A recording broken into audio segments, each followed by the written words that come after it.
Alors, pour ceux qui sont déjà là, soyez bénis. Nous exprimons notre joie de vous avoir. Bonsoir à tous. Alors, commencez dès maintenant à mettre de cœur, à nous envoyer des messages.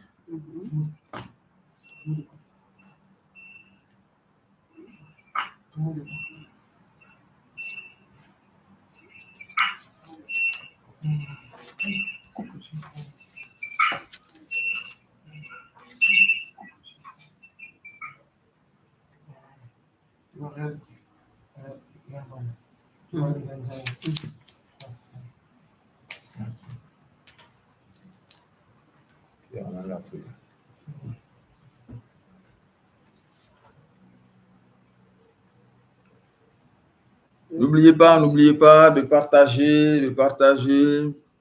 Bonsoir Joyce. Je vois Joyce. Je vois Harmonie. Bonsoir.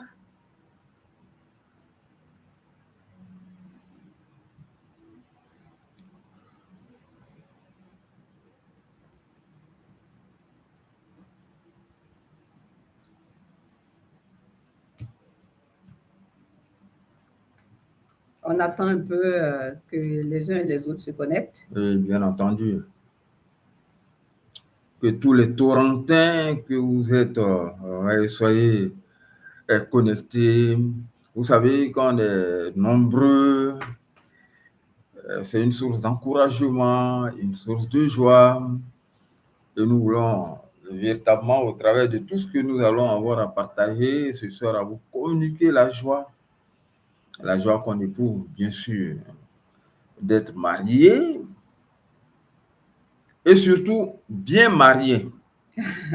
Voilà, n'est-ce pas, Geneviève? C'est ça, bien marié. Ah, chers Torrentins, nous attendons.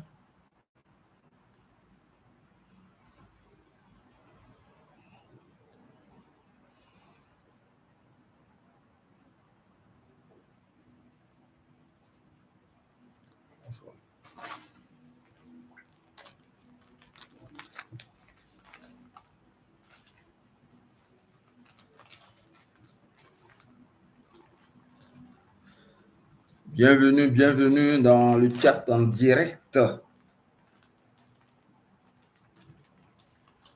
Et nous connaissons tous donc le process de réagir, envoyer des cœurs, envoyer des mots d'encouragement. Et pourquoi pas inviter vos amis. Voilà, inviter vos amis. Si vous avez déjà partagé les liens et que vous ne les voyez pas, allez, dites-leur qu'il est l'heure. Dans exactement 4 minutes, nous allons démarrer le direct, bien sûr. C'est déjà lancé, mais aborder le sujet de ce soir.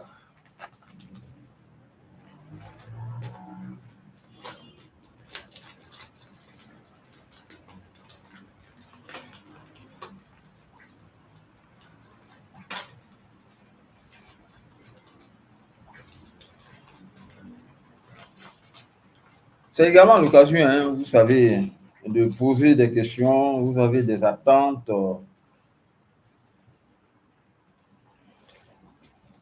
C'est de le faire sur le chat. Ou maintenant, si vous estimez que vous avez besoin d'une consultation beaucoup plus intime,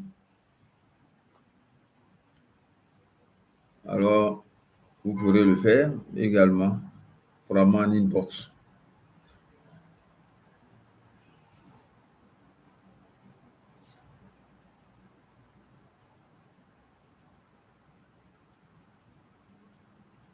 Les filles ne sont pas connectées. Les filles.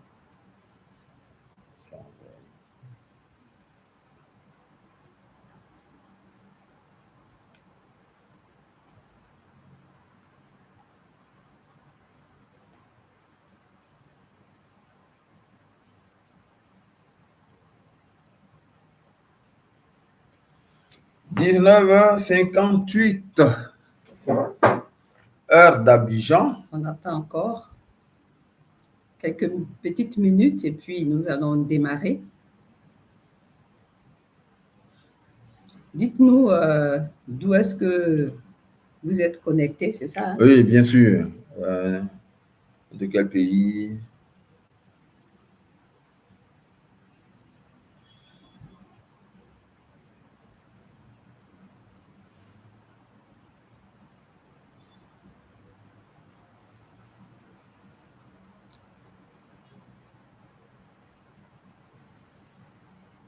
Voilà, de Paris, de Paris. Emiliane Abba.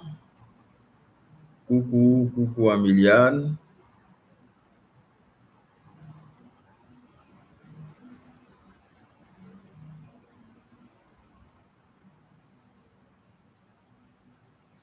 Voilà, maman vous a déjà salué énormément. Bon, ok. Bon, je vous prends. Je pense que nous avons Harmonie, voilà, Harmonie. Joyce qui nous communique la joie. Joyce Blessing. Ok.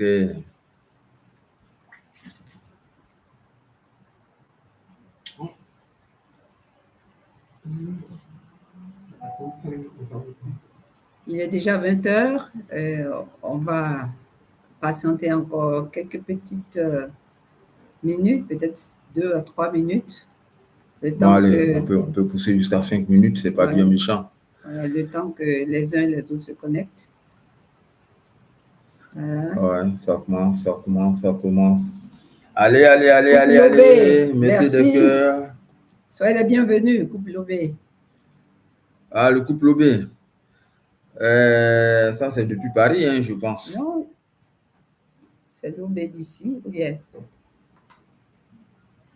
Attends que je regarde. Comme on a 2 couples Lobé.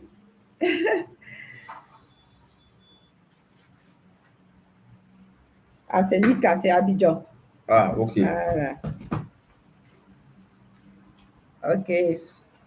Soyez bénis. Heureux d'être avec vous. Exprimez-nous votre joie d'être en notre compagnie, tout comme nous sommes heureux également d'être en votre compagnie, pour parler des choses vraiment qui tiennent au cœur de Dieu. Hein, le mariage, et c'est, on ne se lassera pas de parler du mariage, parce qu'en fait, vraiment, c'est quelque chose qui tient au cœur de toute personne. Ce désir qu'on a d'entrer dans le mariage, ce désir qu'on a de vouloir vivre un merveilleux mariage. Et parfois, nous sommes boostés quand nous voyons le mariage des années, de certains aînés. Après 20 ans, ils sont encore là, 30 ans, 40 ans, comme c'est le cas pour nous. Nous, notre numéro que nous avons fêté le 2 novembre. Voilà, le 2 novembre. 40 ans de mariage. Déjà? Bon, les hommes, les dates, c'est pas vraiment notre fort, tout ça. Il faut que ça soit votre fort. Oui, mais ça demeure quand même, parce que il y a certaines dates qu'il ne faut pas oublier. Hein. Ah oui, les anniversaires de naissance, les anniversaires de mariage, tout ce qui procure vraiment la joie. Hein, il est bon de demeurer focus là-dessus.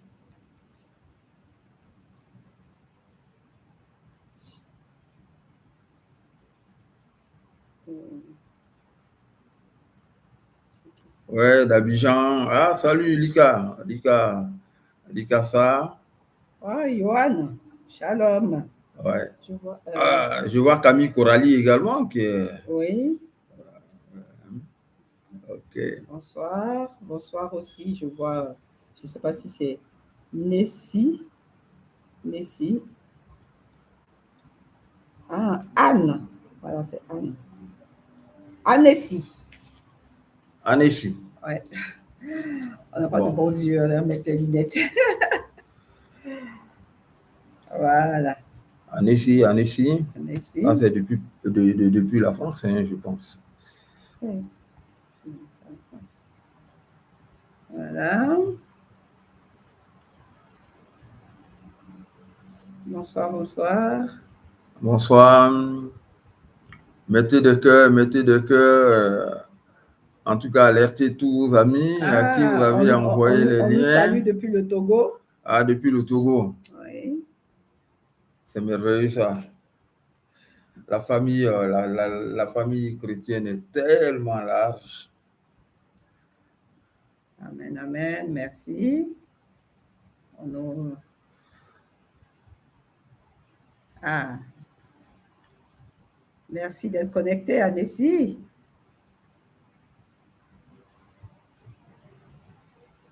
Ah. Johanna. Shalom, shalom.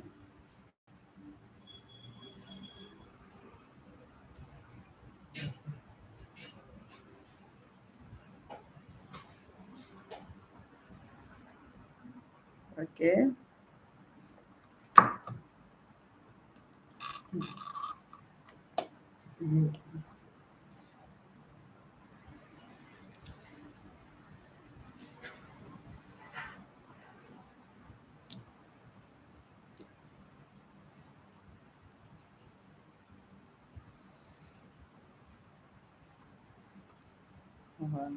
Il est 28. Oui, il est 20h, 28. Non, Je pense que nous allons, nous allons entrer dans le vif du sujet. Entrer dans le vif du sujet.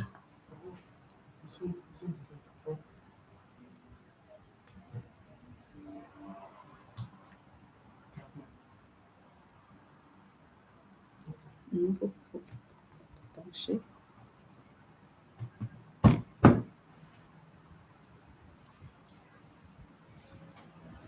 OK. Ah, tous nos Torrentins, ouais, c'est comme ça qu'on nous appelle. Les Torrentins sont en train d'arriver. Bon, 20h, c'est parti pour 1 heure ou si nous faisons, nous allons de la 1h15 où nous aurons à passer ensemble ce merveilleux moment, être à l'école de mariage torrent d'amour. Torrent d'amour, voilà, c'est bien entendu papa et maman Akba. Alors, mettez de cœur, dites-nous votre appréciation, tout ça. Mais je pense que nous allons devoir y aller. Oui. Voilà. Commencer et parler vraiment du mariage.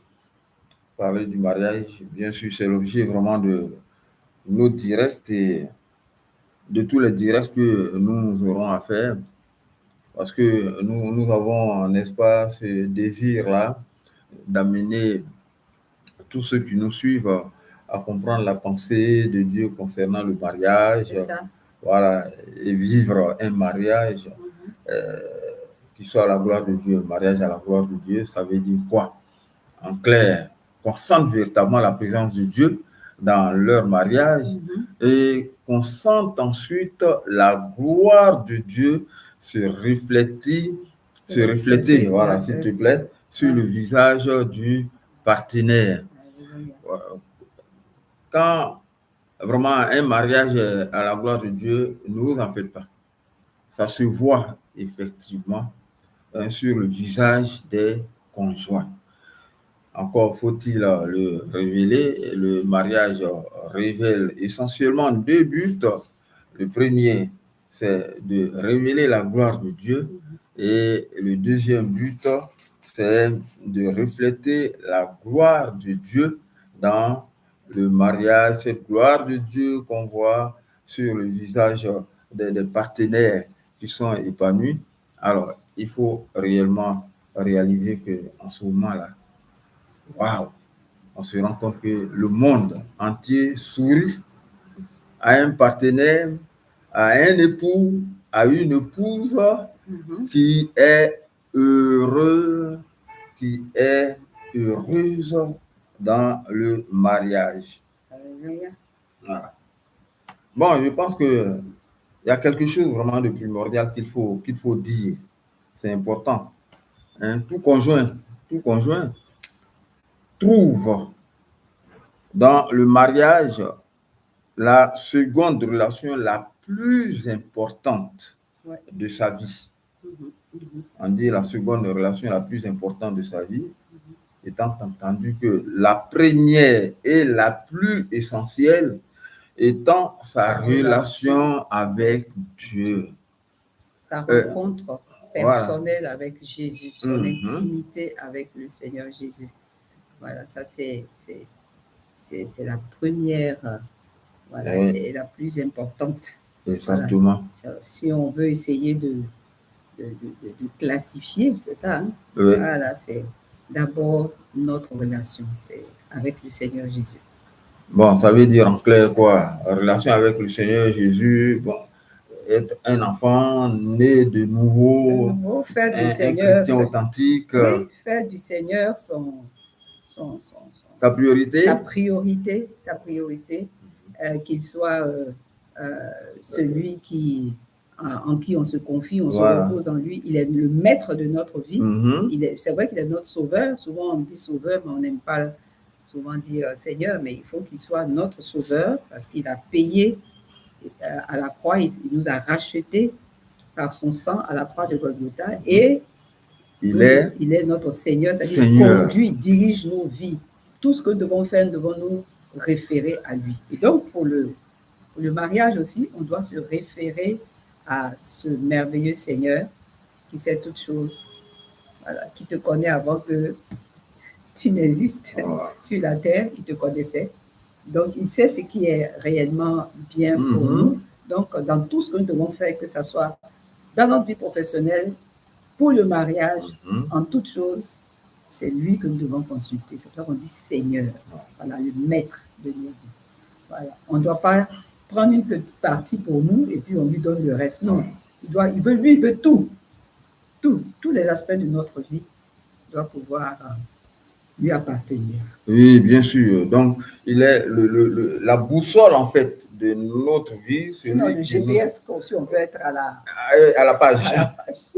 Actuellement, le GPS. Même quoi de plus naturel, puisque c'est lui qui a créé le mariage, n'est-ce pas? Ouais, c'est ça. Voilà, il a créé le mariage. Et encore, nous aimons bien le rappeler, bon, il a créé dans un cadre merveilleux qui est Éden, le jardin d'Éden, qui veut dire le jardin des délices. Alors, tout ce que nous vous souhaitons, véritablement, c'est d'avoir entré dans le dessein de Dieu concernant le mariage. Et il y a, pour y parvenir, hein, voilà, il y a tout un état d'esprit. OK. Qu'il faut avoir.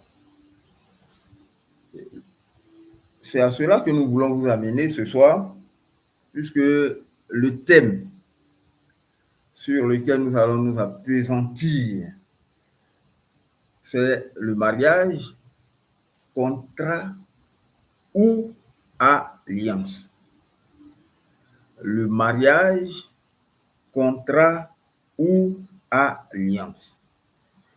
Vraiment de comprendre comment est-ce que chacun d'entre nous, tous les candidats au mariage ou ceux qui sont déjà dans les liens du mariage, perçoivent le mariage. Bonne arrivée, Landry. Landry, allô? Allô, Landry, bonsoir. Voilà. Et nous espérons que ton épouse est également avec toi. Alors voilà, le mariage, contrat ou alliance. Il y a un constat bien simple que nous avons fait, n'est-ce pas? C'est ça. Voilà. C'est que même au niveau de pas mal de foyers, que ce soit même des foyers chrétiens, les gens agissent dans le mariage non pas comme dans la pensée de Dieu, mais ils considèrent cela comme un contrat. Ils considèrent le mariage comme un contrat. Mais la meilleure des choses, c'est vraiment de faire la différence entre le contrat et l'alliance. Parce que l'alliance, le mariage, pardon, alliance, est dans la pensée de Dieu. Et nous allons donc commencer déjà par expliquer ce que c'est que le mariage contrat. Bon, nous n'allons pas beaucoup nous appesantir sur ce terme, relever juste quelques points. Et après, nous irons, comme on appelle, dans l'alliance. Oui? Vas-y. OK. Merci de nous suivre. Voilà. À torrent d'amour, avec papa et maman Akba. Envoyez des cœurs, appelez vos connaissances. C'est vraiment très important ce que nous allons faire ce soir. Et la compréhension de tout ce que nous disons va déterminer pour ceux qui attendent d'être mariés ce que sera leur mariage, et pour ceux qui sont déjà mariés, probablement leur apporter une meilleure perception de leur mariage afin de vivre un mariage qui soit à la gloire de Dieu. Le mariage est considéré comme le plus intime de tous les liens. Et pour le faire, bien sûr, il y a un verset qui l'indique dans l'Ancien Testament. Si nous retournons, comme on appelle, aux origines. La Genèse, c'est le verset qui parle, sinon comment on pourrait dire ça, qui consacre voilà, le mariage. La dernière fois, on Genèse 2:24, qu'on vous demande vraiment de garder dans votre cœur, parce que vraiment, il renferme vraiment tout ce qu'il faut. C'est pourquoi l'homme quittera son père et sa mère, s'attachera à sa femme, et les deux deviendront une seule chair. Vraiment, c'est un verset clair, un verset complet. Voilà. Donc, ça indique déjà, peut-être de manière superficielle, voilà, ce qu'il y a lieu de faire, mais quand on va en profondeur, c'est encore, il y a beaucoup de choses à dire là-dessus. OK. Dieu qui a créé le mariage, à travers même sa parole, on a déjà vu Genèse 2:24, mais tout au long de la parole de Dieu, dans l'Ancien Testament comme dans le Nouveau Testament, il nous ramène également au travers d'autres passages à cette union sacrée. Et dans l'Ancien Testament, Dieu a choisi l'union conjugale pour illustrer sa relation avec son peuple. Il a choisi donc l'union conjugale pour illustrer sa relation avec son peuple. Et cela, c'est son peuple, bien sûr, c'est le peuple d'Israël. Le peuple d'Israël.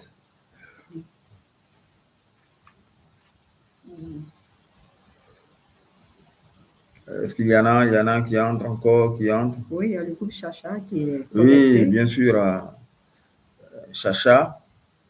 Et je pense que nous avons également Yobo, Madame Yobo, Edwige, voilà, qui nous fait l'amitié de nous suivre. Donc, dans le Nouveau Testament, c'est ça.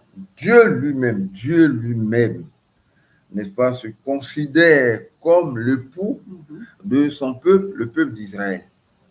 Mais dans le Nouveau Testament également, voilà, Jésus.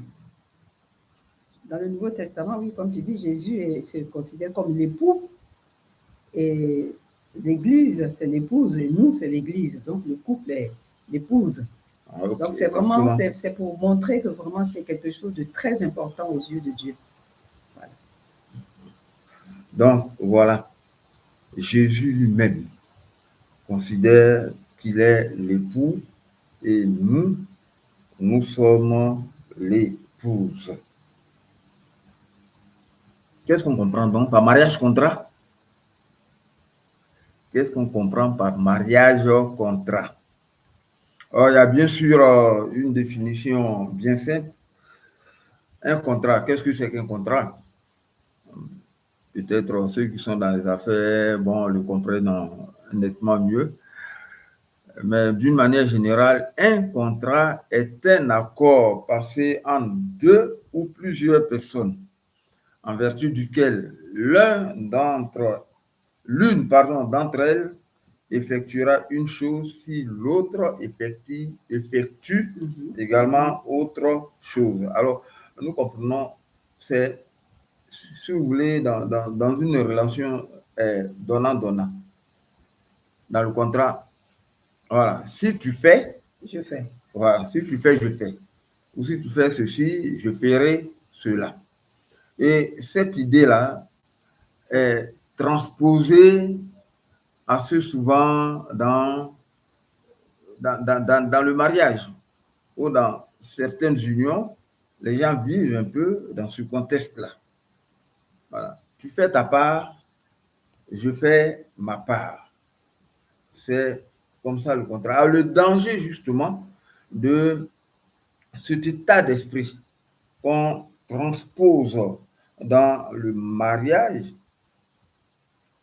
c'est qu'en fait, dans le contrat, quand l'accord que vous avez passé, que ce soit un accord écrit ou comme on dit, comme on appelle formel, n'est pas respecté, quand l'un des conjoints ne respecte pas son accord, alors qu'est-ce qui se passe?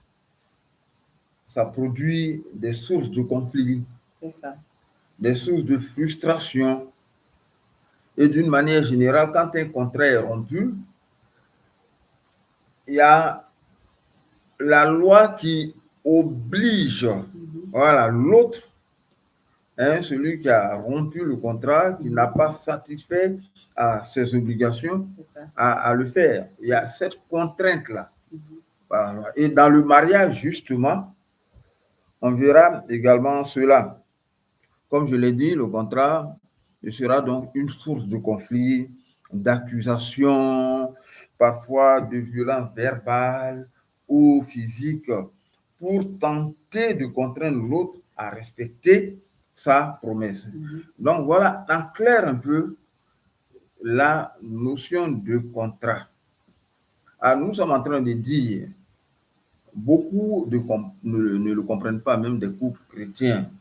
Ils ont fait bénir leur union, mais ils vivent dans cet état d'esprit-là. Voilà, du contrat. Je me rappelle, par exemple, d'une histoire qui a été rapportée par une personne qui disait que, justement, elle était jeune et à la maison, voilà, c'était un peu le mariage contrat que ses parents vivaient, son père et sa mère. Donc, sa mère devrait payer l'électricité. Et le jour où elle n'a pas été en mesure de le faire, d'abord, bon, elle ne l'a pas signalé et la réalité a été découverte lorsque l'abonnement, la fourniture du courant a été interrompue. Mais là, l'époux n'a pas levé le petit pouce, il attendait effectivement que son épouse puisse faire cela. Ok, donc voilà un peu vraiment l'esprit du mariage alliance. Je ne pense pas que... L'esprit du mariage sur... Contrat. Okay. Voilà, l'esprit du mariage contrat. Ok, donc voilà. Mais allons plutôt au mariage alliance. Au mariage alliance. Ok. Et juste pour rappeler que dans le mariage contrat, c'est si tu fais ta part, je fais ma part.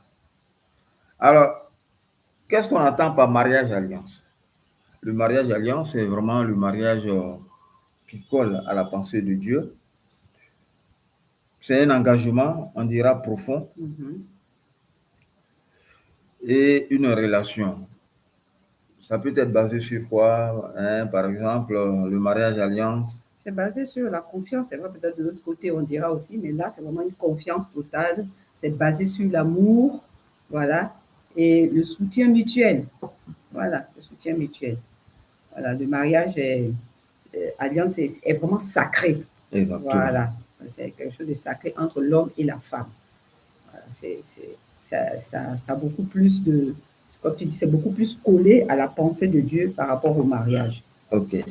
Et effectivement, quand on parle, comme on appelle, de la confiance, l'amour, le soutien mutuel, ça nous ramène au fait que dans le mariage, véritablement, ce n'est plus l'affaire d'une seule personne. Oui, c'est une relation d'entraide conjugale. C'est ça. Et c'est ensemble que l'homme et sa femme doivent bâtir leur vie conjugale. C'est ça. Vraiment dans le respect mutuel, dans l'amour, dans le soutien. Oui, chaque conjoint s'engage vraiment à, comment on appelle ça, envers l'autre, va vraiment essayer de voir le bien-être, voilà, le bien-être de son partenaire, vraiment. Comme la parole de Dieu dit, il y a plus de joie à donner qu'à recevoir. Bon, comme on a dit tout à l'heure, c'est si nous sommes réellement engagés avec le Seigneur, c'est une parole du Seigneur qui peut nous encourager à aller dans la bonne direction. Donc, il dit, comment on appelle ça?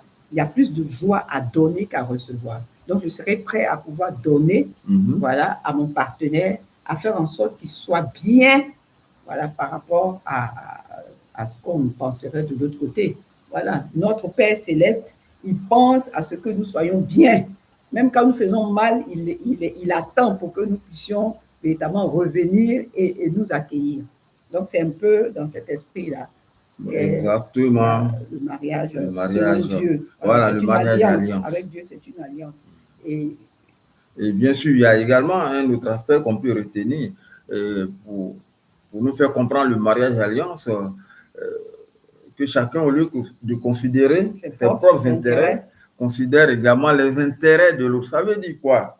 Je fais passer l'autre avant mes propres intérêts. Vraiment, je me soucie de son bien-être. Et dans le mariage, c'est de dire qu'est-ce que je peux faire pour que mon partenaire soit toujours épanoui, pour que mon partenaire se sente aimé, pour que mon partenaire se rende compte que j'ai de la considération pour lui ou pour elle, pour que mon partenaire se rende effectivement compte que toutes ces paroles, peut-être ces promesses que j'ai eu à lui dire, c'est ça. Ne sont pas des promesses vaines. Donc, mariage, alliance. Et si vous voulez comprendre la notion d'alliance, vous voyez, il y a cette image-là de nos alliances traditionnelles entre des peuples. Ça date de longtemps, mais c'est des alliances qui sont... Bon, pour ceux qui sont en Côte d'Ivoire, peut-être veulent comprendre, on n'a pas de Toupé. Voilà, on parle de Toupé. Alors, moi, je suis à Djoukourou, nos Toupé, ce sont les Dida. Et bien sûr, on se chambre. L'un considère qu'il est le maître de l'autre et l'autre considère que les autres sont les esclaves. Bon, mais quand on se retrouve, voilà, on se chambre. C'est une alliance qui n'est pas... C'est une alliance qui ne peut pas être rompue. Moi, j'avoue que je ne sais pas depuis combien de temps est-ce que cela existe. Aujourd'hui, j'ai 73 ans. Déjà tout petit, je savais qu'il y avait, comme on appelle, une alliance entre les Adjoukrou et les Dida. Je ne sais pas si chez les Goua, qui vous avez comme Toupé, puisque toi, tu es Goua. Je ne sais pas. Ah, il faut savoir, hein. Je ne sais pas. Ça aide beaucoup. Donc, pour vous dire qu'une alliance, tu voulais donner l'exemple concret. Bon, justement, quand on parle d'alliance également, à quoi est-ce que vous pensez, croyez-moi? C'est purement et simplement à nos alliances de mariage, nos bagues de mariage. Est-ce qu'on peut montrer au moins pour nous? Vas-y. Ok, c'est comme si le 2 novembre 1985, c'est bien ça, on se mariait. Quand nous sommes passés, comme on appelle les alliances, à un certain moment, on vous dit, bon, allez, levez les mains, montrez à tout le monde, on agite frénétiquement. Et je me rappelais que lors de notre célébration, quand s'est passé l'alliance, nous étions assis, vraiment, je passais le temps à caresser l'alliance de mon épouse, tout ça. Quelle signification on peut donner à l'alliance? Bon, généralement, pendant la cérémonie, on dit que bon, vous allez vous passer les alliances qui caractérisent votre mariage, signe de votre amour et de votre affection. Ah, vous voyez, cette alliance-là que je vous montre, d'une manière générale, les alliances sont en or. Mais avant d'arriver là, quand vous prenez l'or brut, bon, ça ne ressemble à rien. Si ce n'est qu'une vulgaire pierre, une vulgaire pierre. Alors, qu'est-ce qu'on fait? Pour qu'elle retrouve sa beauté, sa pureté, on purifie ce or-là au feu. Je ne sais pas à quel degré est-ce que c'est chauffé jusqu'à ce que ce or soit débarrassé de toutes ces impuretés, des scories.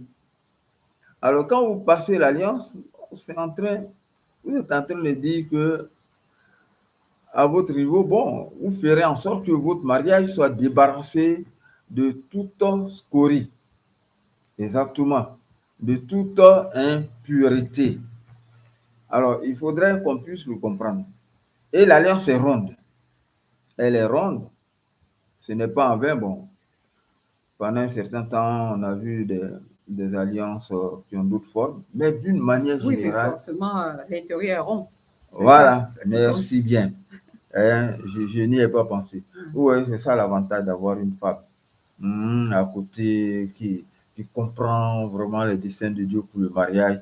C'est vrai, la forme extérieure, mais à l'intérieur, c'est rond.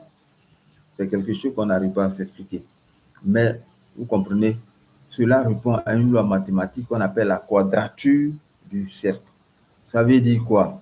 La quadrature du cercle, c'est-à-dire que vous êtes dans un cycle et vous ne pouvez en aucun cas en sortir. C'est quoi? Votre union, vous l'avez passée, c'est une union pour la vie. Et pour Dieu, c'est ça, cette alliance-là. Quand on regarde même dans la parole, on voit que Dieu a fait alliance, des alliances que Dieu a données. Il a respecté cette alliance. Il n'a pas rompu cette alliance. Voilà, ce qu'il avait promis dès le départ à Abraham, ça a continué. À cause de son alliance, malgré les faiblesses, sinon la désobéissance du peuple d'Israël, il était toujours là. Et c'est ça aussi qui doit se passer dans notre mariage. Il apprenait à pardonner. C'est ça? Bien sûr, c'est ça, l'alliance. Donc, vous êtes dedans. S'il vous plaît, quel que soit ce qui peut arriver, en tout cas, il faut tenir le cap. Et quand on dit tenir le cap, ce n'est pas par résignation, en fait. Voilà, ça aussi, c'est ça. C'est pas par résignation. Je n'y peux rien, bon. On va s'asseoir, on va parler, on va trouver un point d'accord et puis on repart. Parce que ça doit être là. On a dit que le mariage s'est fait dans le jardin d'Éden. Ça doit être la joie. Voilà. Dans le mariage, ça doit être la joie. On doit trouver la joie. Il y aura des hauts et des bas, ça c'est sûr. Mais quand, voilà, il y a des bas, on gère ça et puis on repart. Voilà. C'est tout à fait normal. Alors, pour ceux qui sont mariés là, si vous êtes côte à côte, regardez un peu vos alliances. Est-ce que vos alliances brillent comme au premier jour? C'est bizarre, hein? Quand ça va bien dans le mariage, l'alliance, en tout cas, reflète un de ces éclats-là. Regardez. Et puis, quand il commence à avoir des problèmes et qu'on ne veut pas s'inscrire un peu dans la pensée de Dieu pour le mariage, on trouve que le doigt grossit, l'alliance, la bague serre, donc on veut enlever tout ça. Mais non, n'est-ce pas? Arrangez-vous pour que vos alliances ne vous servent pas. Ah, il y a Evelyne qui dit que les tout près des bois, c'est les chamans. Ah, voilà. Bonsoir, Evelyne. OK. Donc, voilà un peu une chose que nous voulons dire pour l'alliance. Une autre image que je voudrais également retenir, bien sûr, en accord avec mon épouse et partager avec vous, c'est cette idée de maison, de foyer, quand on parle de mariage contrat, c'est une maison qui est bâtie sans fondement, sans fondation, qu'on a posée sur le sable. Et quand les difficultés arrivent, il n'y a rien à faire, la pluie, les tempêtes, tout ce qui caractérise les problèmes dans le mariage, soit dit en passant, il n'y a pas de mariage qui ne connaisse pas de difficultés, qui ne connaisse pas de problèmes. Tout mariage. Mais quand votre mariage n'est pas fondé, n'a pas de racines profondes, n'est pas bâti sur le roc, et dans la parole de Dieu, le roc, c'est Jésus-Christ, à la moindre difficulté, alors, votre maison est détruite. Mais par contre, quand c'est une alliance, et l'alliance nous ramène donc à la parole de Dieu, à Jésus, vraiment, la maison est fondée sur le roc. Quel que soit ce qui peut vous arriver, votre maison va tenir. Rien ne pourra vous ébranler. Parce que d'abord, Christ est avec vous. Et puis, ce qu'il faut retenir, c'est lui-même qui prend les devants, voilà, qui maintient le socle de notre mariage. Oui. Alors, est-ce qu'il y a des caractéristiques qui, comme on appelle, enfin, qui s'attachent au mariage alliance? Oui, il y a des caractéristiques. On a dit que l'amour est constant. L'amour de notre Père Céleste est constant.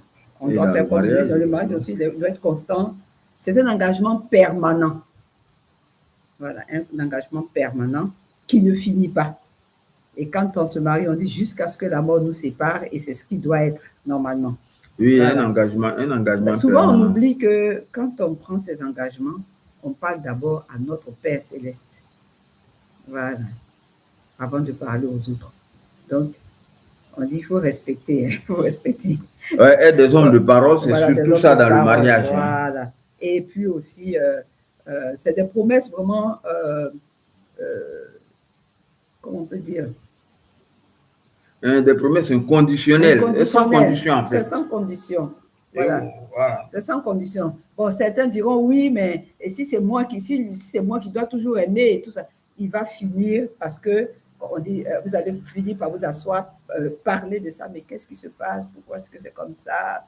On discute pour pouvoir aider l'autre peut-être à pouvoir s'exprimer. On va en parler peut-être une autre fois, mais il faut pouvoir souvent aussi parler le langage de votre partenaire pour qu'il puisse savoir que vous lui manifestez réellement de l'amour. Voilà. Et donc aussi, une des caractéristiques importantes, c'est le pardon. Vraiment, c'est le pardon. S'il n'y a pas de pardon, un mariage ne peut pas tenir. Si nous sommes là aujourd'hui, c'est parce qu'il y a eu beaucoup de pardon. Jésus même disait, il y a quelqu'un, un disciple qui demandait, mais combien de fois il faut partager? Il dit 77 fois. Combien de fois il faut pardonner plutôt? Ouais, c'est ça, pas partager. Toi, tu dis pardonner. Je dis pardonner. Bon, moi j'ai entendu partager. Ton oreille a mal entendu. Ah, ben voilà. Vous qui nous suivez là, départagez-nous. Qu'est-ce que vous avez entendu? Ah bon. Donc, vraiment, il faut le faire constamment. Ce n'est pas facile et ce n'est pas évident. Voilà. Ça ne veut pas dire que oui, sur le champ. Non, on peut peut-être toute une journée, vraiment, on est là, on n'est pas content, on va s'asseoir, on va parler, on va s'accorder et aller de l'avant. Parce que nous sommes condamnés à aller de l'avant, parce qu'on a pris des engagements. Et puis, il faut se souvenir que cette personne avec qui je me chamaille là, mais je l'aime. Il faut se souvenir qu'on aime cette personne. Exactement. Voilà. Si tu l'aimes, tu vas voir que quand tu vas penser à cela, tu vas voir que la joie va commencer à revenir. Parce qu'on ne veut pas vous cacher que dans le mariage, là, avec le Seigneur, c'est le Seigneur est présent, on est trois. Mais il y a une quatrième personne qui est cachée dans l'ombre et qui nous guette. On dit, la parole dit qu'il ne peut pas entrer chez nous, hein, mais il dit qu'il peut entrer si nous-mêmes nous ouvrons la porte. Dans le livre de 1 Pierre, on dit, il cherche, voilà, il rôde comme un lion rugissant, cherchant qui dévorer. Voilà. Donc, si nous-mêmes, on ouvre la porte, il rentre. Donc, lui, il est prêt à faire en sorte qu'on ne soit pas content. On va dire, ça là, il ne faut pas pardonner, il ne faut même pas laisser même. Il ne faut même pas accepter. Voilà. Et puis, à l'autre, il va dire, oui, continue dans ta bêtise. Non. Si on a un cœur qui est ouvert au Seigneur Jésus, comme ça, on a dit, il faut être... Je ne sais pas si peut-être c'est un peu fort, on dit qu'on est amoureux de Jésus. Ouais. Quand on aime quelqu'un, on veut lui faire plaisir. Et donc, si tu veux faire plaisir au Seigneur, en tout cas, moi, ça fait partie des éléments qui m'ont permis de tenir jusqu'à aujourd'hui. Si tu veux faire plaisir au Seigneur, voilà, tu es obligé de rentrer dans ça, de pouvoir laisser tomber certaines choses, pardonner, et puis repartir. Voilà, on s'assoit puis on parle. Sinon, il y aura toujours la guerre. Bon, ben, c'est vrai, ok. Et, voilà, il y a des auteurs qui réagissent. Camille me dit que on ne va pas nous départager à propos de ce petit malentendu, car au nom de l'alliance que nous formons. Et vous voyez, c'est des petites choses comme ça, quelquefois, qui deviennent des histoires. Oui, non, tu as dit ça, oui, je n'ai pas dit ça. Oui, tu as dit ça. Mais par contre, bon, il y a notre Torrentine, bon, c'est Amo 1468. Tonton, tu n'as pas raison, demande pardon. Ouais, ma bien-aimée, je te demande pardon. Pardon. Alors, qu'est-ce qu'on fait? Tu acceptes mon pardon? Non, c'est accepté, c'est accepté. Tu as accepté. Voilà, effectivement. Okay. Et où est sur la question du pardon, là? On aime parler du pardon jusqu'au jour où vraiment nous devrons nous appliquer cela, demander pardon. Voilà. Oui. Vous savez, comme c'est compliqué. C'est compliqué. Il y a quelque chose qui dit qu'il ne faut même pas pardonner. Mais vous savez, ça là, c'est un combat. Voilà, quelque chose qui dit qu'il ne faut même pas pardonner. Mais celui qui te dit qu'il ne faut pas pardonner, là, il dit c'est la personne qui est dans l'ombre. Mais quand tu vas pardonner, tu vas voir que c'est comme un fardeau qui te quitte. Et puis tu seras en paix. Voilà. Donc, tu auras remporté la victoire pour le Seigneur Jésus. Et Satan aura perdu. Voilà. Chaque fois que tu ne pardonnes pas, tu donnes des bons points aux méchants. Chaque fois que tu pardonnes, tu donnes des bons points à ton Père céleste à qui tu vas demander vraiment, Seigneur, pense mes blessures, mets la paix dans mon cœur, et il le fera. Parce qu'il est bon pour nous et il veut que nous soyons heureux. De manière, alors, tu pardonnes pas, ça te risque péril. Hein? Tu n'es jamais content. Tu te demandes, bon, comment est-ce que faire pour marquer des points comme quoi hein, on veut se venger. Voilà. Ok. Alors, voilà ce que nous avons voulu vraiment vous dire à propos du mariage alliance, c'est de pouvoir vous inscrire dans cette pensée hein, de l'alliance avec Dieu. Votre partenaire, votre mari, votre femme n'est pas votre ennemi. Vous vous rendez compte? Au début de l'union, bon, peut-être pendant la période de l'obsession amoureuse, mais on se dit, j'ai trouvé la meilleure personne. C'est ça. On est tout heureux de le dire. Mais demeurez focus, quel que soit ce qui va passer. C'est toujours la même personne là qui est à côté de vous. Elle demeure toujours meilleure. Voyez un peu ce que cette personne-là a de meilleur en elle. Même si c'est une seule qualité, regardez à cette qualité-là. Et ça va vous permettre d'avancer. Et cela nous amène effectivement à réaliser que, bon, ce sont ces pensées-là. Le désir comme on dit ça, de faire tout pour que notre partenaire soit heureux, qui nous ont guidés dans le choix de notre conjoint, c'est-à-dire dans le choix l'un de l'autre. Et pour la petite histoire, bon. Ah, il y a quelqu'un ici, je ne sais pas c'est qui dit. On y va.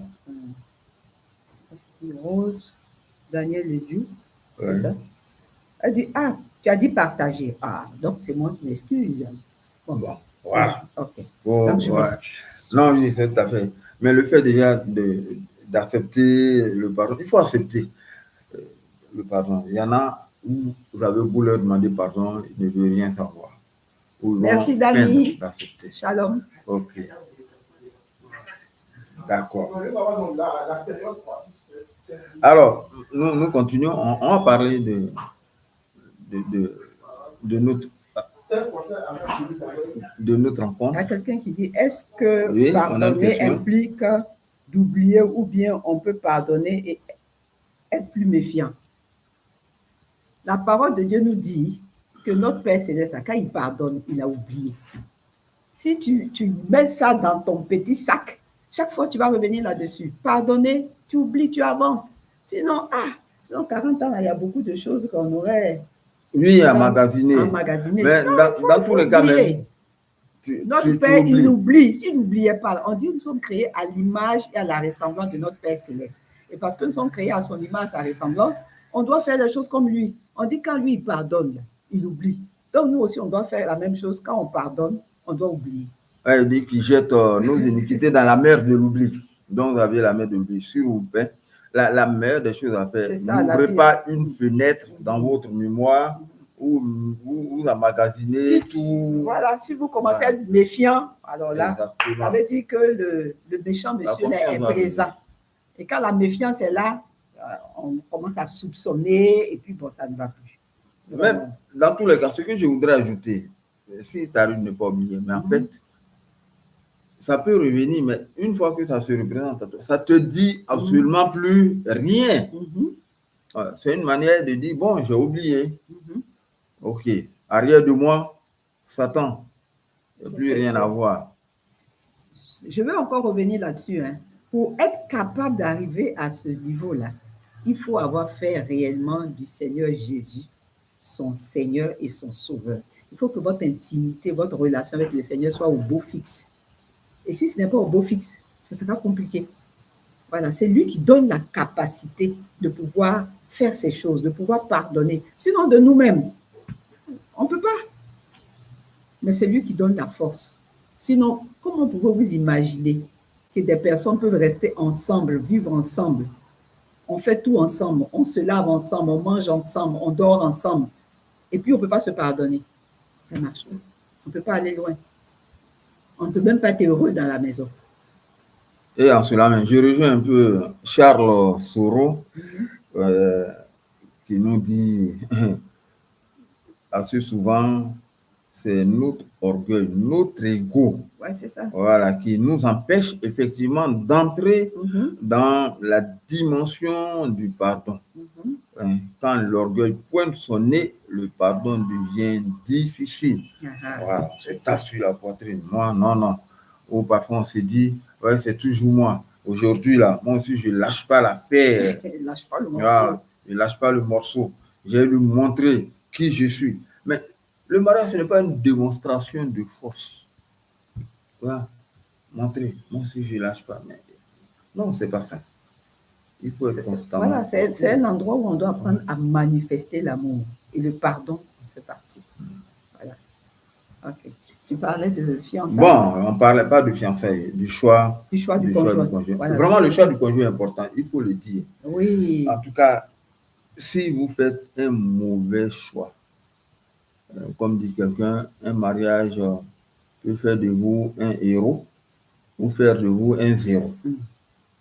Et ça, quand on est engagé dans un mauvais choix, cela peut handicaper votre vie entière. C'est ça. Il ne faut pas imaginer. Deux personnes appelées à vivre ensemble et qui sont constamment à couteau tiré. Et en ce moment-là, peut-être, ils finissent par réaliser que le mariage est une corde à leur cou, qu'ils ne peuvent pas détacher. Alors, ils souffrent. Il faut bien réfléchir avant de pouvoir s'engager. Voilà. Certains chrétiens pensent que on se met dans son coin et puis on prie et puis Dieu va faire descendre la personne. Non. C'est vrai qu'il faut prier pour que le Seigneur nous conduise. Et si le Saint-Esprit est présent en nous, il va nous convaincre que nous sommes dans la bonne voie ou pas la mauvaise voie. Voilà. Oui, effectivement. Non, je pense, bon, toi, tu as prié pour trouver le mari, le bon mari. Oui, on m'a appris qu'il fallait prier longtemps à l'avance, ne pas en faire un fardeau, mais fallait prier. Et quand le bon mari que je suis est arrivé, qu'est-ce qui s'est passé? Il faut dire. Non, mais c'est toi qui dois dire, c'est toi qui commence. Non, moi, je suis venu, j'ai été à la conquête. J'ai vu cette belle dame-là. Comme tu disais la comme dernière fois. Oui, chaque histoire de rencontre authentique, originale, c'est à travers une photo. Voilà. Oui. Et par la photo, vraiment, la photo même dégageait déjà quelque chose que je recherchais en ma future épouse. Le calme, la douceur, vraiment quelqu'un qui puisse, un regard qui était déterminant dans les choses de la vie. Et effectivement. Mais quand tu es venu, est-ce que tu as... J'étais à l'étranger, mais quand je suis revenu, quand je suis rentré, donc, machinalement, bon, avant de partir, j'appartenais au groupe de jeunes de l'église. Et toi, c'est après mon départ que tu es arrivé au groupe de jeunes. Je suis arrivé en 80, bon, voilà. 81. Voilà. Et quand je suis rentré, j'ai rejoint le groupe de jeunes. Croyez-moi, l'épisode de la photo était passé. Oui, était passé. Je n'y pense même pas. Mais bizarrement, c'est vers elle que j'ai été porté. Je n'ai même pas pensé à la photo. Alors, mon cœur battait la chamade pour elle. Oui. C'est vrai que oui, mais attends, c'est ce qu'il faut dire. Donc moi, j'avais développé ma petite technique pour me rapprocher d'elle. Elle allait très tôt, avant les rencontres à l'église, là, le samedi. Bon, ça m'a mené à être quelqu'un aussi qui était ponctuel, plus que ponctuel. Donc, quand j'arrivais, elle était la première. Bon, ça me permettait vraiment de parler avec elle, tout ça. Bon, c'est comme ça que l'amitié est née. Voilà, c'est vrai. Voilà. J'aimais vraiment parler avec toi sans arrière-pensée. Hein. Ah oui, bien sûr. Sans arrière-pensée, on parlait souvent ensemble. Et il me rendait visite aussi. Bien sûr que je te rendais visite. Voilà. C'était un plaisir, n'est-ce pas, de se mettre sur la terrasse et de bavarder ensemble. Voilà. Aux grandes dames de ses frères. Il faut le dire. Ne voyez pas d'un bon oeil, mais ça, il faut le dire. Là, c'est chérie. Bon, ma belle-mère que j'aime tant, ce qui me marquait un peu, bon, quand j'arrivais, le sourire n'était pas constamment sur son visage. Elle me voyait tourner autour de sa fille chérie. Et puis, bon, voilà, on a cheminé ensemble, sa vie. Bon, on était au groupe de jeunes ensemble, sans intention. Et puis, un jour, il a déclaré ses intentions. Ah oui. C'est là, comme disent les gens, c'est là Django sera souffert. Et donc, voilà, donc il fallait prendre du temps. C'est vrai que... Non, mais quand j'ai déclaré, tu as dit qu'on va prendre du temps. Non, mais j'ai dit que je vais prendre du temps pour réfléchir. Ouais. Voilà, parce que je ne voulais pas m'engager dans une alliance. Voilà, parce que je n'avais pas vécu de très bons moments dans la famille.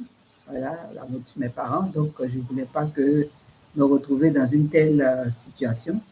Donc, comme j'avais rencontré le Seigneur Jésus et que je l'aimais, je me suis dit, bon, je vais voir avec mon Seigneur et mon Dieu si je suis sur la bonne voie. Donc, j'ai pris le temps de vraiment prier. Et puis... tu as pris le temps de prier, qu'est-ce que tu m'as dit? Il y avait tout, comme on appelle, un des...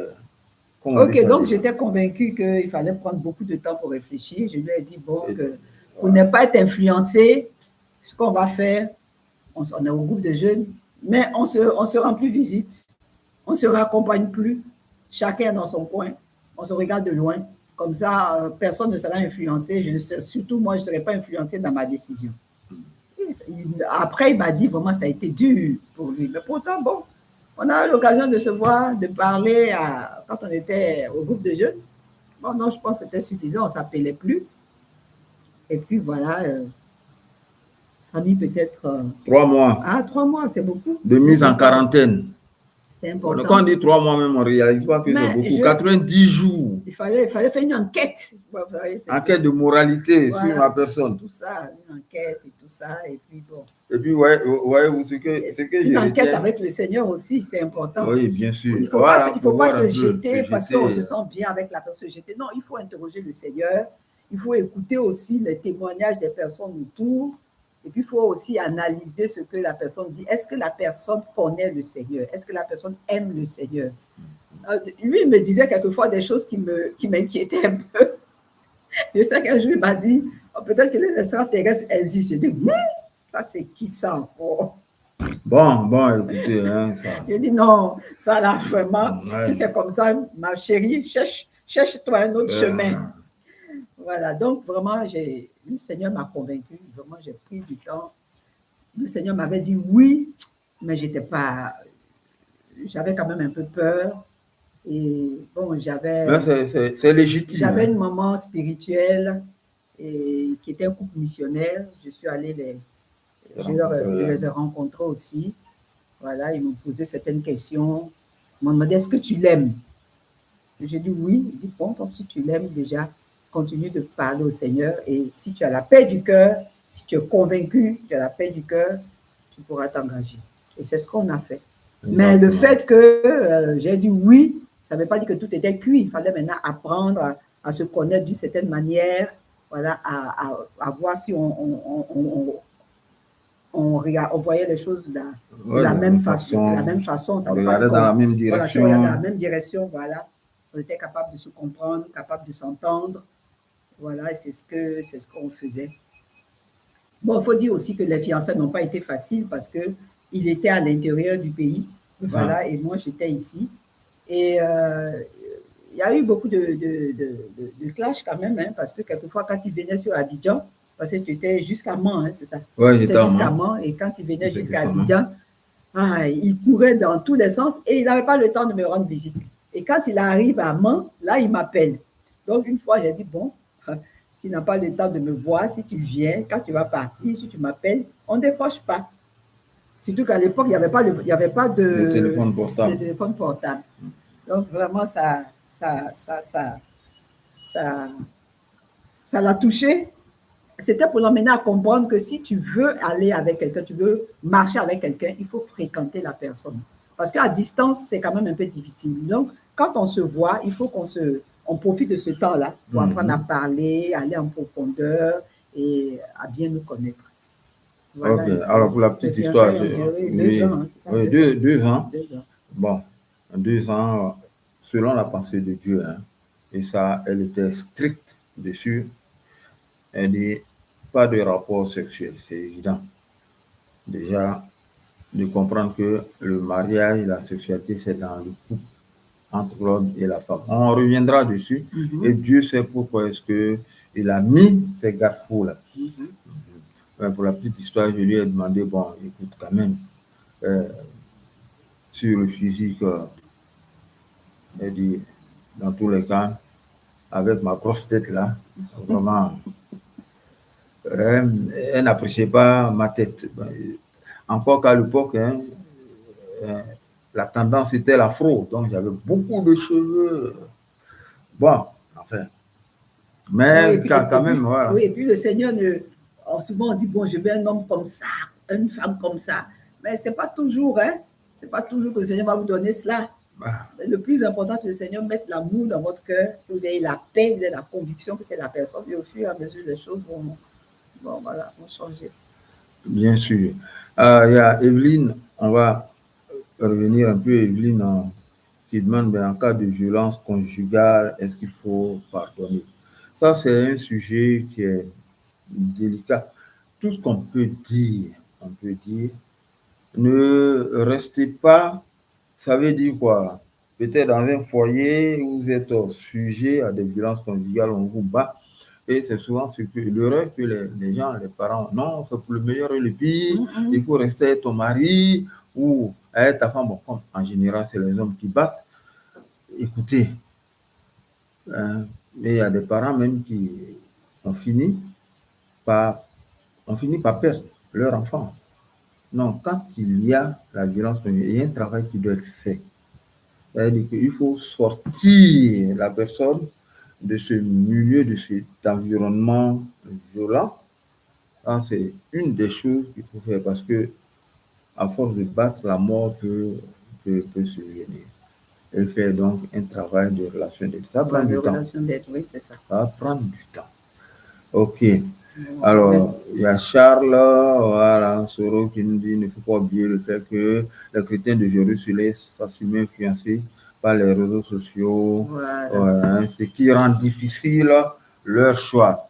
Les affaires des réseaux sociaux, vraiment, à distance, je ne sais pas comment est-ce qu'on peut connaître quelqu'un. Dans tous les cas, dans les réseaux sociaux, là, c'est toujours ce qui est beau, merveilleux, qu'on voit. Bon. Mais quand on prend l'habitude de se côtoyer, de parler, de changer, bon, on finit par découvrir. On ne va pas tout découvrir, mais on se fait une idée de qui est la personne. Hein? Et cela peut vous aider de comprendre que à un certain moment, il vaut mieux ne pas être accompagné que d'être mal accompagné. C'est ça. Et donc, si vous avez fait le bon choix, c'est sûr que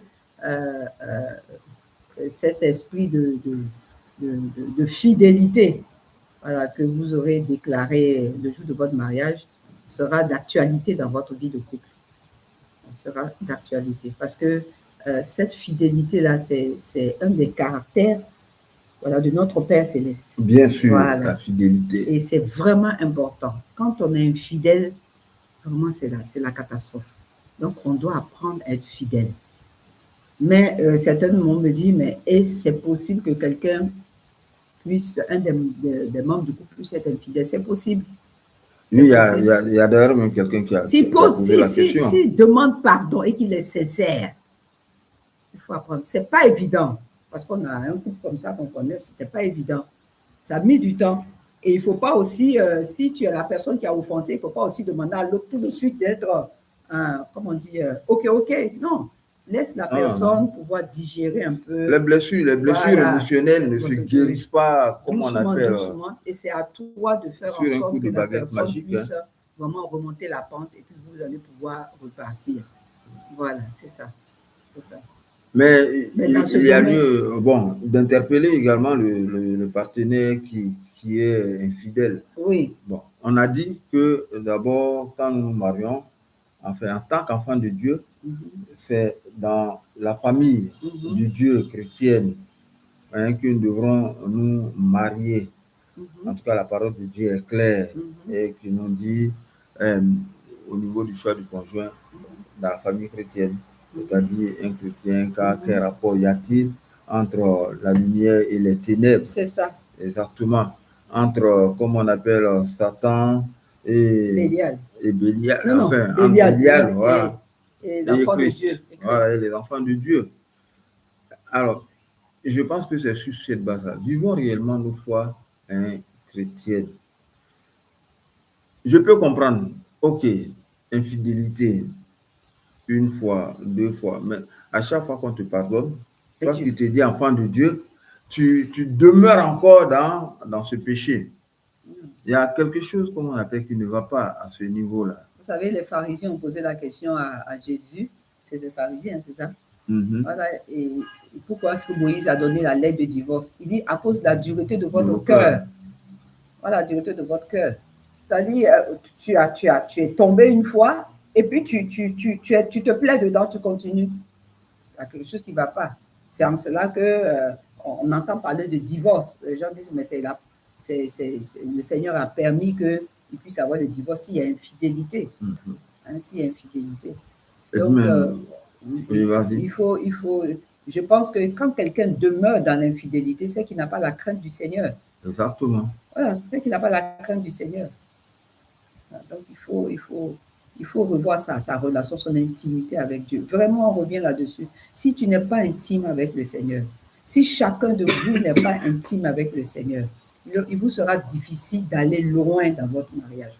Nous, on reconnaît aujourd'hui que si nous avons 40 ans de mariage, c'est parce que nous avons une intimité avec le Seigneur.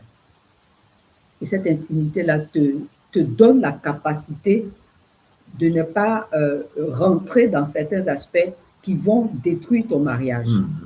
Est-ce que tu vois? Parce que la crainte de Dieu sera dans ton cœur. Donc, si tu as fait un bon choix, tu as quelqu'un aussi qui connaît le Seigneur, tu es convaincu que la personne connaît le Seigneur. Parce qu'il faut être convaincu que lui aussi connaît le Seigneur, qu'elle aussi connaît le Seigneur. Il faut être convaincu. Voilà. Et comme ça, vous pouvez aller ensemble et Dieu va vous aider sur le chemin. Il va vous aider. Voilà. Là, il y a le psaume 100, de la Bible, le psaume 100. Bon, vas-y. 119, verset 105, il dit ta parole est une lampe sur mon chemin, une lampe à mes pieds, une lumière sur mon chemin. Voilà. Ah, ça, c'est quelle ligueuse qui ne peut pas citer ce verset. Voilà. Donc, vraiment, on marche dans les pas du Seigneur. Si tu n'es pas fidèle, tu ne peux pas marcher dans les pas du Seigneur. Et aujourd'hui, c'est ça le problème, la fidélité. Si à chaque fois que tes yeux voient, je parle aux hommes même, voient une nouvelle femme, une belle femme, ton cœur est gâté, c'est qu'il y a un problème. Voilà. Il faut que ton cœur naisse de nouveau. Voilà, c'est ça. Bon, comme dirait peut-être concernant les hommes également, disciplinez vos yeux. Exactement, ne vous inquiétez pas. La personne que vous avez à la maison, là, c'est la meilleure que Dieu vous a donnée. Et puis, le jour même où vous l'avez rencontrée pour la première fois, mais vous ne pouvez pas vous imaginer toutes ces émotions dans le cœur, la joie. Il faut entretenir cela. Et Mélia n'a pas demande, mais quelle habitude mettre en place pour éviter la tentation. Éviter les tentations, là, ça y est là. Ça, on n'y peut rien. Mais comme on appelle dans les couples également. C'est pour ça qu'il faut que à la maison, avec ton époux, bien ton épouse, vous puissiez parler, vous puissiez communiquer. S'il y a un problème, vous puissiez régler le problème. C'est ça. Pour ne pas que l'autre soit tenté d'aller dehors. Exactement, voilà. Même. Il y a d'abord ça. Il faut qu'il y ait une comment on appelle ça? La paix dans la maison. Quand il n'y a pas la paix, on n'a pas envie de rentrer dans un endroit où il n'y a pas la paix. Donc, c'est de créer une ambiance vraiment de joie, de paix à la maison. Mais plus de confiance. De confiance. En fait, voilà, même total. Quand peut-être le tentateur frappe à la porte de ton cœur, c'est bon d'en parler avec son partenaire. Ouais, c'est ça. Déjà, quand vous en parlez, voilà. Je parle peut-être aux femmes, au bureau, ou quelque part, vous avez quelqu'un qui vous harcèle, tout ça. Mais vous arrivez, vous en parlez, comme on appelle, à votre partenaire. Le fait d'en parler déjà, voilà. Ça désactive un tant soit peu la bombe. Lui, il te soutient, et c'est ça, les hommes également, quand c'est comme ça, soutenez votre épouse, encouragez la vie. Mais pourquoi? Si, comme on appelle, parce que toi-même, tu as fait une ouverture, mais non. Tu as fait une ouverture, ta femme n'est pas belle. Ah ben voilà. Si elle est belle, les gens vont la regarder. Donc, tu dois pouvoir il faut avoir confiance. On se marie sur la base de la confiance aussi. Parce que il faut savoir que le monde dans lequel nous sommes là, il y a toujours, comme on dit, le lion rugissant qui est là. Donc, forcément, il faut créer cette ambiance-là. Alors, concernant la tentation, bon, j'ai une parole que je voudrais partager avec vous. Vous ne pouvez pas empêcher les mouches de voler au-dessus de vos têtes, mais vous pouvez les empêcher de s'y poser. Comme ça, la tentation. Là, il va voler, tout ça, mais si tu ne l'empêches pas, il faut cette volonté-là. Et puis aussi, la tentation commence dans la tête. Oui, ça, voilà. C'est dans la tête, en fait. Tu commences à imaginer, tu commences à penser. Voilà.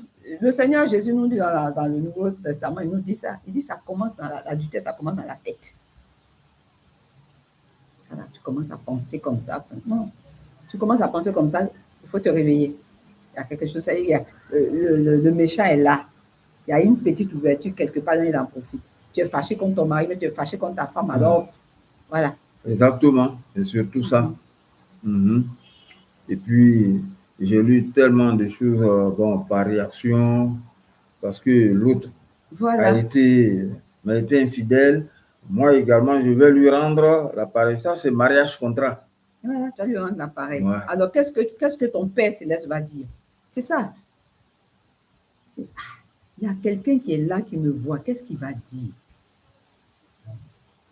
Voilà. La crainte de Dieu, là, ça aide dans le mariage. L'amour qu'on a pour le Seigneur, là, ça nous aide à marcher droit dans notre vie de couple. Ah, donc, vraiment, cultiver vraiment cet amour-là, travailler cet amour-là. Et puis aussi, pour éviter la tentation, il faut aussi prier ensemble avec son partenaire. Il faut prier ensemble. Mais pendant la période des fiançailles, de votre marche, trouvez un temps. Voilà, vous apprenez à prier ensemble. Priez ensemble, partagez tout. Partagez, ça ne veut pas dire que vous n'aurez pas votre temps d'intimité personnelle avec le Seigneur. Non, vous aurez ce temps-là. Mais il faut que vous priez ensemble, que vous partagez ensemble. Plus vous serez ensemble, il sera difficile à ce monsieur-là de venir vous perturber. Parce que lui n'aime pas les bonnes choses. Voilà. Et puis aussi, on a un de nos filles qui nous disait que pendant les fiançailles, ils ont partagé ensemble les difficultés qui se trouvent dans leurs différentes familles. Il y a des choses qui reviennent dans leur famille. Peut-être que dans leur famille, on ne se marie pas. Ou bien les parents ont des enfants à gauche et à droite. Ah oui, voilà, il y a l'infidélité qui existe. Donc, quand on sait ça, là, on dit, bon, à cause de ça, nous, on va s'asseoir, on va prier par rapport à ça, briser les liens. Exactement. Et puis, vraiment, nous mettre devant le Seigneur. Donc, il faut partager, savoir comment ça se passe dans ta famille, comment est-ce que les choses sont. Et vous vous asseyez, vous parlez de ça, vous priez par rapport à ça, pour ne pas que ça vous retrouve. Voilà. Vous remarquez dans la famille que les gens ne se marient pas. Ils ont des enfants à gauche, à droite. Voilà. Ou bien les gens ont des mariages, ils se marient, ils divorcent. Vous dites que non, ça ne va pas m'arriver. Moi, je me suis dit que je viens me marier, ça ne va pas m'arriver. Ce que j'ai vu de l'autre côté, dans le mariage de mes parents, ça ne va pas m'arriver. Et j'ai commencé à prier par rapport à ça. J'ai parlé au Seigneur. J'ai dit, Seigneur, je veux me marier, mais je ne veux pas rentrer dans ces choses. Alors, je veux avoir la bonne personne, mais être connecté à la bonne personne. Oui. Voilà, c'est ça. Donc, Dieu, là, de cœur pour moi, de cœur pour moi. C'est un papa, oh. C'est un papa. Comme un papa aime ses enfants, c'est comme ça. Donc, si tu es amoureux de Dieu, de Jésus-Christ, là, de ton Dieu, là, tu vas voir qu'il va t'aider vraiment dans ta marche de tous les jours. Et tu pourras avoir la paix pour parler avec ton mari. Certainement qu'il y a des choses qu'il ne fait pas. Je me rappelle que quand on s'est marié, à un moment, on en a parlé la dernière fois, il y avait le chômage. Voilà. Et je lui disais, j'ai dit, mais tu ne cherches pas. J'avais l'impression qu'il ne faisait pas d'efforts pour chercher. Voilà. Et donc, vraiment, il fallait que je prie par rapport à ça. Je prie par rapport à ça. Certainement, il y a des liens, il y a des choses qui faisaient que ces choses-là se répétaient. Il fallait prier par rapport à ça. Il fallait vraiment briser cela. Ok, bon, bien sûr, c'est une réalité, il faut le dire. Les liens, comme on appelle parentaux, ancestraux, voilà. Tout ça. C'est une réalité. Il faut regarder cela dans chacune de vos familles et puis prier par rapport à ça. Ne vous dites pas, oui, moi je suis chrétien. Donc, non. C'est vrai que Jésus a payé tout à la croix pour nous, il a tout accompli. Mais il faut dénoncer cela et briser cela et puis avancer.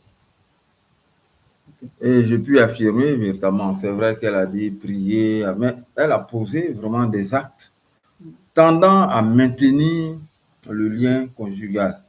Le tout n'est pas de prier. Non.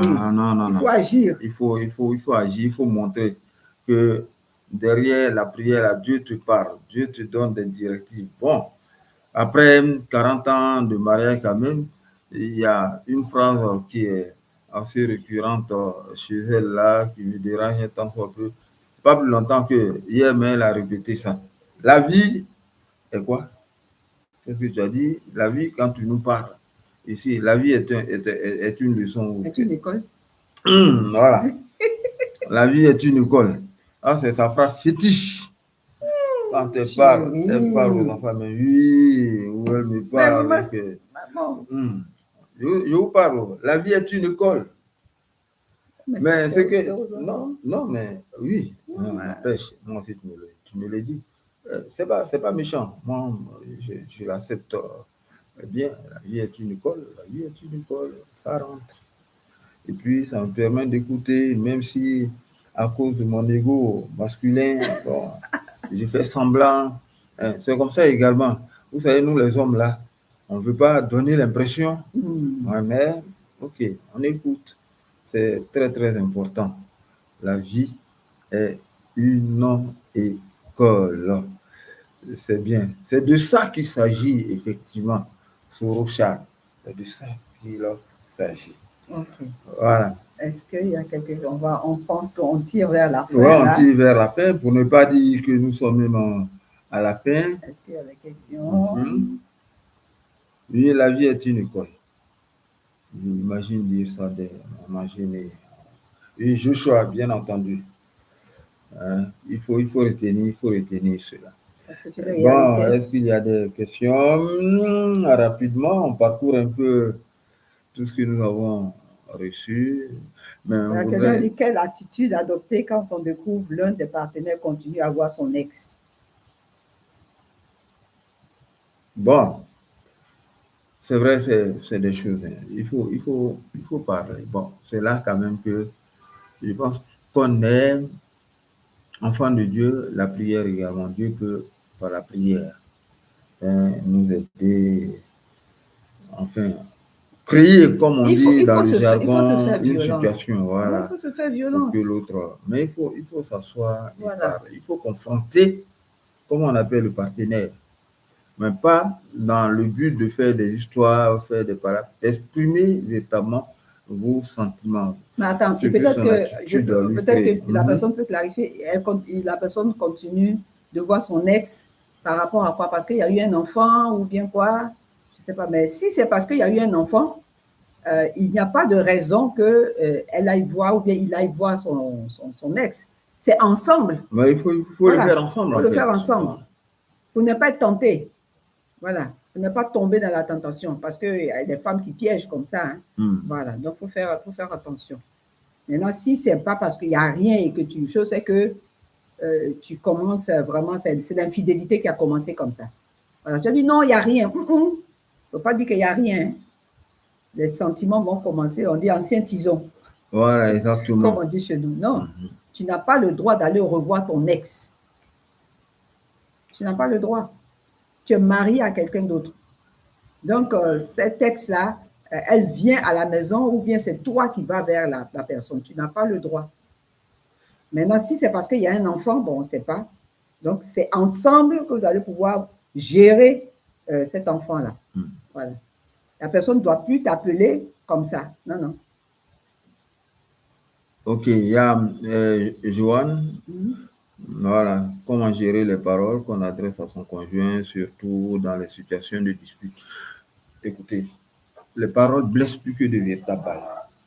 Il faut vraiment faire attention aux paroles que nous disons. Moi, une chose que j'ai apprise pendant 40 ans de mariage, c'est de mettre un mot qu'on appelle à ma bouche et de ravaler parfois des paroles qui, sous l'effet de la colère, veulent sortir.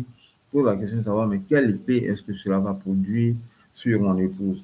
Si d'entrée de jeu, elle me dit ce genre de paroles-là, comment est-ce que moi-même j'aurais à les prendre? Dieu a mis en vous la maîtrise, comme on appelle. C'est une, comment on dit ça déjà? La maîtrise de soi. La maîtrise de soi. Ça fait partie du fruit de l'esprit. C'est pas parce que, bon, il y a un mot, tu viens à toi, mais tu sais que c'est pas bon. Et puis tu lâches ça.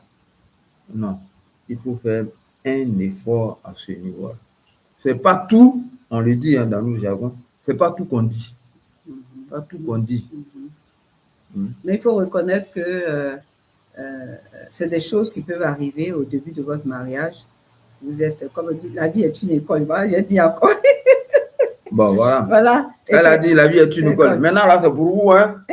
Donc, c'est des choses peut-être qui vont arriver, mais si l'autre est blessé, il faut savoir demander pardon et comprendre que tu dois faire attention à ce que tu dois dire. Et au fur et à mesure, c'est des choses, des barrières qui vont vous quitter. Voilà, pour être beaucoup plus, voilà, plus doux dans vos paroles, plus choses. Voilà. Alors, il y a. Mais ce qui est bien, c'est que la majorité, beaucoup ont été déjà à l'école Torrent d'amour, certains, et puis d'autres ont eu des formations. Donc, c'est des choses que vous savez déjà, que vous pouvez éviter. Ça n'a pas été notre cas au départ, quand nous, on se mariait. Bien au sûr, début, on n'avait pas cette formation. C'est vrai qu'on avait une petite formation en tant que jeune, au groupe de jeunes, mais on n'avait pas cette formation comme ce que nous vous donnons approfondi, on vous donne aujourd'hui. Donc, ça vous prépare à éviter beaucoup de choses. Et donc, aujourd'hui, vous savez qu'il faut faire attention. Comme la parole de Dieu le dit, peut-être on ne le répète pas assez, il faut tourner ta langue 7 fois avant de dire quoi que ce soit. Et dans le mariage, c'est tellement important. C'est important. Voilà, ces choses-là. Comme ces gens qui disent non, dans tous les cas, moi, c'est comme ça. Hein. J'ai dit, et puis c'est fini. Toi, tu as dit, tu as fini, tu as blessé l'autre, et puis toi, tu es peinard, quoi, tranquille. Ton eau chaude a brûlé l'autre. Exactement. Okay. Alors, avant de terminer, on va prendre quand même la préoccupation de Christina Ismaël. Est-ce bon que dans le cheminement, est-ce bon de donner un ultimatum à l'homme pour faire la présentation ou la dot à son partenaire? Ce n'est pas une affaire d'ultimatum, hein? En tout cas. Ce n'est pas une affaire de forcer. Hein? Non, ultimatum. Dans tous les cas, on prend le soin d'en parler. Bon. Si en votre fort intérieur, vous vous rendez compte que il n'est pas lui-même clair qu'il est en train de vous faire tourner en rond, non, c'est à vous de prendre la décision, mais il ne faudrait pas obliger. Tôt ou tard, quand ça n'ira pas dans le mariage là-bas, il va vous rappeler ça. Moi, je n'étais pas encore prêt. C'est toi qui étais pressé et entré et ceci et cela. Mais quand même aux hommes également, s'il vous plaît, arrêtez d'étudier vos partenaires pendant 3, 4, 5, 6 ans. Vous, à 50 ans, vous pouvez vous marier, ce n'est pas un problème. Mais elle, déjà, passé peut-être la trentaine, 35 ans, ça commence à devenir compliqué. Et il y en a qui le font, ce n'est pas sérieux. Ça, je l'ai dit. Hein? Vous ne permettrez pas qu'on fasse ça à votre fille plus tard. Mais pourquoi vous le faites aux enfants des autres? Si tu ne veux pas t'engager, tu ne t'engages pas. Il ne faut pas t'engager avec quelqu'un, avec quelqu'une, et puis tu es là, tu l'as fait tourner en rond. Non, il faut être vrai. Vraiment, ne soyons pas des hommes qui papillonnent. Soyons sérieux. Notre Père Céleste est sérieux. Donc, soyons sérieux. Faisons comme lui. On dit, il nous a créé. Je reviens encore à ton image, à notre ressemblance, à sa ressemblance. On fait comme lui. On est sérieux. On ne change pas de fiancé comme on change de chemise. Voilà.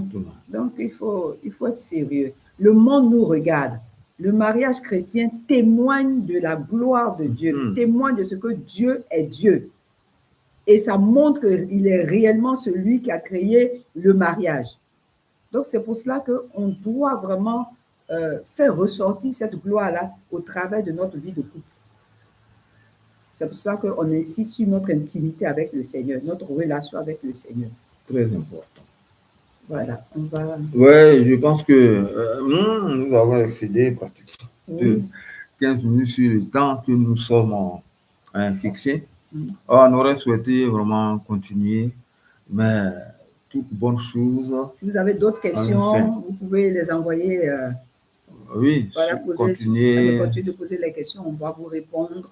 Voilà, vous allez aussi sur Instagram. Vous pouvez poser vos questions. Voilà, on va vous répondre. Voilà, donc on a terminé. Oui, on a terminé pour ce soir. Bon, on a été vraiment content de partager ce moment avec vous. Merci de vous être connectés. Exactement. Voilà. École de mariage Torrent d'amour, papa et maman à part. Et chaque dimanche, bon, on le fera tout au long jusqu'à fin décembre, puis on verra après la fréquence.